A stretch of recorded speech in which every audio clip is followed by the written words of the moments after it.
The moment after a fire is strange. The air hangs heavy with ash and regret, and something acidic clings to the back of your throat. Miles Chapman stared at what remained of his corner office. Charred furniture, melted electronics, and the blackened remnants of the framed accolades that had once lined his walls. 20 years of work, reduced to soot. "They're saying it started in the electrical system," said Keith, the building manager, his voice wavering as he surveyed the destruction. "But the fire marshal wants to talk to you. Something about the timing being suspicious." Miles nodded absently, his eyes fixed on a partially burned photograph that had somehow survived. Their vacation in Santorini 3 years ago. Rebecca smiling, the blue Aegean stretching behind her. Before things got complicated. Before he became someone he barely recognized. "Sir, did you hear me?" "The fire marshal?" "I heard you," Miles replied, picking up the photo. The edges curled and blackened, but Rebecca's eyes still gleamed with that mixture of intelligence and mischief he'd fallen for. "Tell him I know exactly how it started." Keith's eyebrows shot up. "You do?" "Yes," Miles said, pocketing the photo. "It was me. I burned it all down." He smiled ruefully. "Or rather, I lit the match 3 nights ago. Hours earlier. You're sure this looks okay?" Rebecca asked, smoothing down the midnight blue dress for the 3rd time in as many minutes. Miles glanced up from his phone, barely registering the question. Yeah, fine." He returned to the email he was drafting to a potential client, Westridge Capital, whose business could push Chapman Financial Advisors into the upper echelon of wealth management firms in Boston. Rebecca studied herself in the mirror, anxiety etched across her features. The dress was new, purchased after weeks of internal debate about whether she should attend Miles's annual company dinner at all. The last 2 years, she'd claimed illness or prior commitments. In truth, she'd been avoiding these gatherings since gaining weight following her mother's death and the subsequent depression. "Miles, please. Look at me," she said, her voice carrying an edge of desperation. "This dinner is important to you, and I want to look right." With a sigh, Miles set down his phone and turned his full attention to his wife of 8 years. Rebecca stood before him in a floor-length dress that accentuated her curves. All of them. He felt that familiar twinge of discomfort. When they'd met, Rebecca had been slender, athletic even. The woman before him now was, well, different. "You look nice," he said automatically, reaching again for his phone. "I don't want nice," Rebecca pressed. "I want to look like I belong at your side, like someone worthy of the great Miles Chapman." There was bitterness there, but also vulnerability. Miles missed both. "Becca, we're going to be late. The dress is fine." "You're fine." He stood and adjusted his tie in the mirror, positioning himself slightly away from her reflection. Rebecca watched him, noting the distance he placed between them even in the mirror. She'd been tracking these small rejections for months now, the way he no longer held her hand in public, how he introduced her at work functions with a quick, "my wife," rather than her name, as if her identity had become an inconvenient appendage to his. "I could wear the black one instead," she offered. "It's more slimming." Miles checked his watch. "We don't have time." "This one's fine. Really." He forced a smile that didn't reach his eyes. "Let's go." The drive to Revere, one of Boston's most exclusive restaurants, was quiet. Rebecca kept her gaze fixed on the passing city lights, practicing what she would say to Miles's colleagues and their spouses. In her previous life, before grief had transformed her body and dimmed her confidence, she'd been good at this, charming, witty, able to discuss everything from market trends to literature. Now, social situations felt like minefields. Miles parked the Tesla in the restaurant's underground garage, and as they walked toward the elevator, he reached for her hand. The gesture surprised her. "Listen," he said, his voice softening. "I know these dinners are tough for you. Just try to enjoy yourself, okay? Some of these people are important to the firm." Rebecca squeezed his hand, grateful for even this small connection. "I know. I'll be on my best behavior." The smile he gave her then was genuine. A glimpse of the Miles she'd fallen in love with. The one who looked at her like she was the center of his universe. not an inconvenience to be managed. By the time they entered the restaurant's private dining room, that Miles was gone again, replaced by the polished financial advisor whose ambition burned brighter with each passing year. He moved through the room with practiced ease, his hand at the small of Rebecca's back guiding her from one conversation to another. "Miles! There you are!" called Diane Westridge, the elegant silver-haired matriarch of the Westridge family and the key to landing their account. She air-kissed Miles's cheeks before turning her assessing gaze to Rebecca. "And this must be your wife." "Yes, Rebecca," Miles replied, the slightest hesitation before saying her name. "Rebecca, this is Diane Westridge." "Lovely to meet you," Rebecca said, extending her hand. "Miles speaks so highly of your family's charitable foundation." Diane's eyebrows rose slightly in surprise. "Does he now? How refreshing to meet someone who asks about the foundation first, rather than our portfolio." She smiled warmly. "Are you involved in philanthropy yourself?"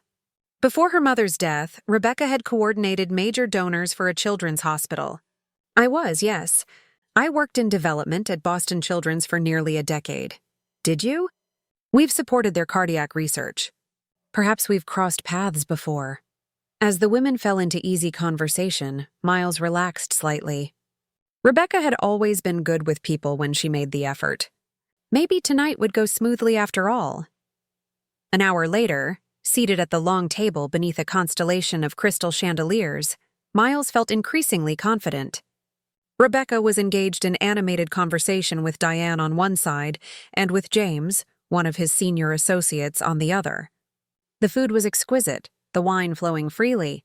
He'd just finished, detailing his approach to multi-generational wealth planning, when he noticed Rebecca reaching for a second piece of bread. Something about the gesture, the eagerness with which her hand moved, the way she quickly buttered the bread as if afraid someone might take it away, irritated him. It was the same irritation he felt watching her eat ice cream directly from the container in bed, or seeing her shopping bags from plus-size stores. "The chef's tasting menu wasn't enough for you?" The words slipped out before he could stop them, quiet enough that only those nearest could hear. Rebecca froze, the bread halfway to her mouth, her cheeks flushing. James, seated beside her, laughed awkwardly. "Hey, the bread here is worth the calories. I've already had 3 pieces myself." Miles should have let it go. Later, he would replay this moment countless times, wishing he had smiled and changed the subject. Instead, he doubled down. "Well, James, you run marathons. Some of us," his eyes flicked meaningfully to Rebecca, "have different metabolic considerations." The table fell uncomfortably quiet around them. Rebecca set the bread down on her plate, her hand trembling slightly. "Miles," Diane Westridge said, her tone sharp with disapproval, "I believe your wife was just telling me about her fundraising expertise. I'd love to hear more about that capital campaign you spearheaded, Rebecca." But Rebecca seemed unable to speak, her earlier confidence shattered. Miles felt a stab of remorse, followed quickly by defensive anger. Why was she so sensitive? It was just a joke. "Oh, come on," he said, forcing a laugh. "I'm just saying what we're all thinking. Rebecca knows I'm just teasing." He reached for her hand across the table. "Don't you, honey?" Rebecca withdrew her hand from the table entirely, placing it in her lap. Her eyes, when they met his, were not filled with tears as he'd expected. But something else, something cold and assessing, as if she were seeing him clearly for the first time. "What exactly are we all thinking, Miles?" she asked, her voice steady despite the humiliation burning through her. The challenge in her tone caught him off guard. This wasn't the reaction he'd anticipated. Tears, yes. Hurt silence, certainly. Not this steely composure. "Nothing," he backtracked. "Just that, you've been talking about watching what you eat, and here you are with the bread basket and—" He was making it worse, he knew, but couldn't seem to stop. "And what, Miles?" Finish the thought. Her gaze remained unwavering. Around them, conversations had ceased entirely. The entire table was watching their exchange with uncomfortable fascination. "Jesus, Rebecca, it was a joke," Miles snapped. "Why do you have to make such a big deal out of everything?" "A joke," she repeated, her voice hollow. "I see." She stood slowly, placing her napkin beside her half-eaten entree. "If you'll excuse me." As she walked away from the table with as much dignity as she could muster, Diane Westridge turned to Miles, contempt evident in her expression. "Well, Miles," she said coolly, "I believe I've learned everything I need to know about your approach to relationships." The aftermath. Rebecca didn't speak on the drive home. Miles attempted apologies that sounded hollow even to his own ears. "You know, I didn't mean it like that. And you're overreacting. And finally, this dinner was important, Rebecca. Couldn't you have just laughed it off?" She stared straight ahead, her profile illuminated by passing streetlights, revealing nothing of her thoughts. By the time they arrived home, Miles had worked himself into righteous indignation. Yes, his comment had been thoughtless, but her reaction had potentially cost him the Westridge account. Didn't she understand what was at stake? "Are you going to give me the silent treatment all night?" he demanded as they entered their Beacon Hill brownstone. Rebecca turned to him then, her expression unnervingly calm. "No, Miles. I'm not going to give you the silent treatment all night. In fact, I'm not going to give you any treatment at all." "What's that supposed to mean?" "It means I'm done," she said simply. "I've spent 3 years watching you grow increasingly ashamed of me, making excuses for why I couldn't join you at events, positioning yourself away from me in photographs, wincing when I order dessert." "That's ridiculous," Miles protested, though they both knew it wasn't. "Tonight was just the culmination. You didn't just humiliate me in private, Miles. You did it in front of your colleagues. People who used to respect me when I had a career of my own, before I put it aside to support yours. I apologized for that." "No, you didn't," Rebecca countered. "You apologized for how I reacted. There's a difference." She moved past him toward the stairs, but he caught her arm. "Where are you going?" "To pack a bag," she replied, gently but firmly removing his hand. "I'm staying at Elise's tonight. I need space to think." Fear gripped Miles then, a sudden realization that he might have pushed too far. "Becca, please, let's talk about this. I was stressed about the Westridge account, and I had too much to drink, and you showed me exactly what you think of me," she finished for him. "That's the problem, Miles. It wasn't just tonight. It was all the little moments leading up to it. The comments, the looks, the way you've made me feel like I'm something to be tolerated rather than loved." "I do love you," he insisted, following her up the stairs. She paused on the landing, looking back at him with something like pity. "Maybe you do in your way, but you don't respect me anymore, and I can't stay with someone who doesn't respect me." As she disappeared into their bedroom, Miles stood frozen, the gravity of the situation slowly sinking in. This wasn't one of their usual arguments, the kind that ended with reluctant compromises and tentative reconciliation. This felt different, final. He waited in the living room, nursing a scotch, listening to her quiet movements upstairs. When she reappeared 30 minutes later, overnight bag in hand, he tried once more. "What can I do to fix this?" Rebecca considered him for a long moment. "I don't know that you can," she said finally. "But the first step would be to really think about why you did what you did tonight. Not the excuses, the real reason. Why you felt entitled to humiliate the person who's supposed to be your partner." With those words, she left, the door closing behind her with a quiet click that somehow felt louder than a slam. Day 1 Miles woke to an empty bed and a pounding headache, the events of the previous night rushing back in unwelcome clarity. He reached for his phone, expecting a message from Rebecca. Perhaps not forgiveness, but at least an indication of when they might talk. There was nothing. He called her, but the call went straight to voicemail. "Becca, it's me. I'm sorry. Really sorry. Please call me back." At the office, he found himself unable to concentrate, checking his phone every few minutes. By noon, with still no word from Rebecca, he called her friend Elise. "She doesn't want to talk to you right now," Elise said, her usually friendly tone noticeably cooler. "Is she okay?" Miles asked, a pause. "She will be? What does that mean?" "It means she's finally seeing things clearly," Elise replied. "Look, Miles, I've watched her shrink herself. Not physically, but in every other way. trying to fit into the box you've decided she should occupy. Last night was just the last straw. It was a mistake, Miles insisted. One thoughtless comment. It wasn't one comment, Elise cut in. It was the culmination of a pattern, and you know it. After Elise hung up, Miles sat at his desk, staring at the family photo he kept there, Rebecca and him in Santorini, both smiling, her arm around his waist, his around her shoulders.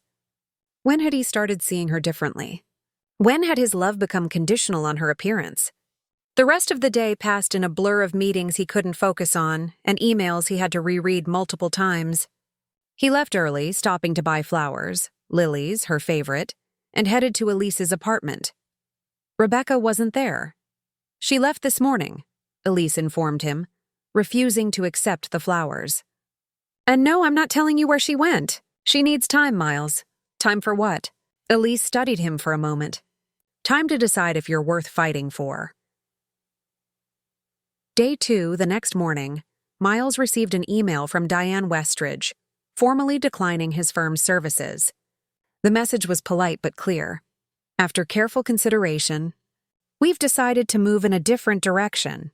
Translation: you treated your wife like garbage, and we want nothing to do with you.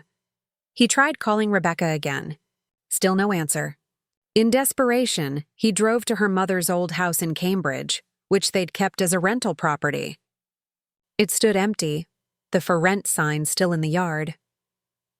Back at home, he wandered from room to room, noticing for the first time how many of the decorating touches were hers. The vintage movie posters in the den, the collection of art books on the coffee table, the herb garden on the kitchen windowsill. Their home reflected her taste more than his. He'd been content to let her make those decisions, focusing his attention on his career. And what had he built? A successful business, yes. But at what cost? He found himself in their walk-in closet, staring at her clothes. His side was uniform, dark suits, crisp white shirts, ties arranged by color. Hers was vibrant, varied. He reached for one of her dresses, remembering how she'd looked in it at a charity gala years ago, how proud he'd been to have her on his arm. When had that pride turned to judgment?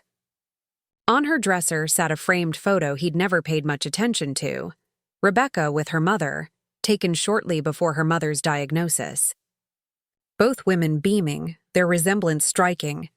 He remembered now what Rebecca had told him when they first started dating, how her mother had struggled with her weight all her life, how she'd been determined not to inherit that particular battle, until grief had upended all her determinations. Miles sat heavily on the edge of the bed, the photo in his hands, the truth washing over him in sickening waves.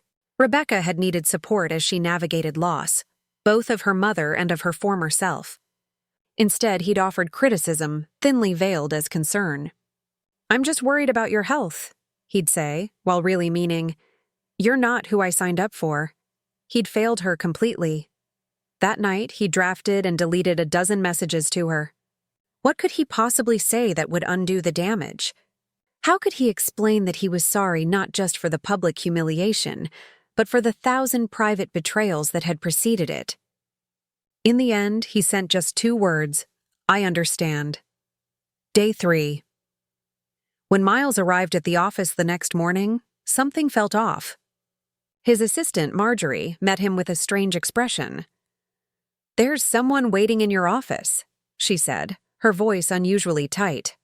"Who?" "Rebecca!" Miles hurried down the hallway, heart hammering. When he opened his office door, Rebecca was standing by the window, gazing out at the Boston skyline. She turned as he entered, and he was struck by the change in her.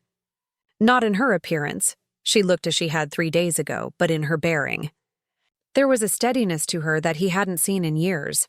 "Rebecca," he began, closing the door behind him. Please, let me speak first," she interrupted, her voice calm but firm. "I've had 3 days to think about what happened and what it means for us." Miles nodded, settling into one of the chairs across from his desk, rather than taking his usual position of authority behind it. "When my mother died," Rebecca continued, "I lost more than just a parent. I lost my confidence, my sense of purpose. And when my body changed as I worked through that grief, I started losing you too. Becca, that's not... She held up a hand. Let me finish, please. The truth is, Miles, you didn't just laugh at my size the other night.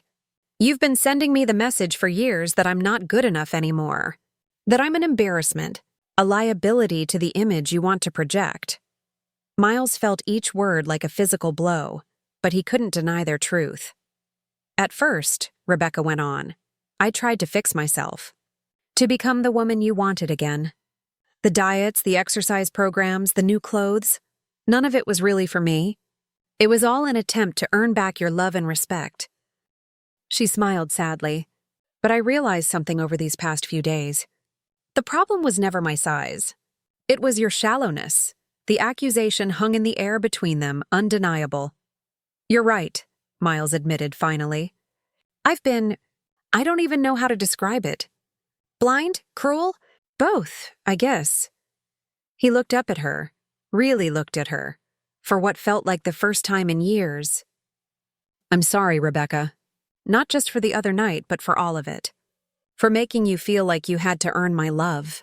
That's not how this was supposed to work. Rebecca regarded him thoughtfully. No, it's not. When we got married, we promised to love each other through better or worse. My body changing shouldn't have qualified as worse. But even if you saw it that way, you were supposed to love me through it. I know, Miles said, shame washing over him. I failed you completely, and I understand if you can't forgive that. Rebecca moved to the desk, trailing her fingers along its polished surface. Do you remember what you said to me on our first date? Miles thought back. That you were the most interesting woman I'd ever met? Close, she smiled faintly. You said I was the perfect combination of beauty and brains. I remember thinking how typical it was, that you had to mention my appearance first, as if that was the price of admission, and my intelligence was the bonus feature. Miles hadn't considered it that way at the time, but he saw it now. I wanted to believe you valued both equally, Rebecca continued, but these last few years have shown me what you really value. And it's not who I am, it's what I look like. She reached into her bag and withdrew a folder. That's why I'm here, actually. To give you these. Miles took the folder, confused. Opening it, he found divorce papers, already signed by Rebecca. I think we both know this is for the best, she said quietly. Rebecca, please. Miles stood, panic rising in his chest. We can fix this. I can fix this. I'll get therapy. I've already started therapy, she interrupted. But I'm doing it for me, not for us. It's too late for us, Miles. I don't believe that, he insisted, moving closer to her. What we had was conditional, she finished for him. Your love came with terms and conditions, and I deserve better than that. Before he could respond, there was a commotion outside his office. The door burst open, and Keith, the building manager, appeared, looking panicked. Mr. Chapman, you need to come quickly. There's a fire. A what? Miles turned in confusion. A fire, sir. It started in the server room, but it's spreading fast. The whole floor is being evacuated. As if on cue, the fire alarm began blaring. Miles turned back to Rebecca, but she was already gathering her things. Perfect timing, she said, so softly he almost didn't hear it over the alarm. Rebecca? She met his gaze one last time, and in her eyes, he saw something that made his blood run cold.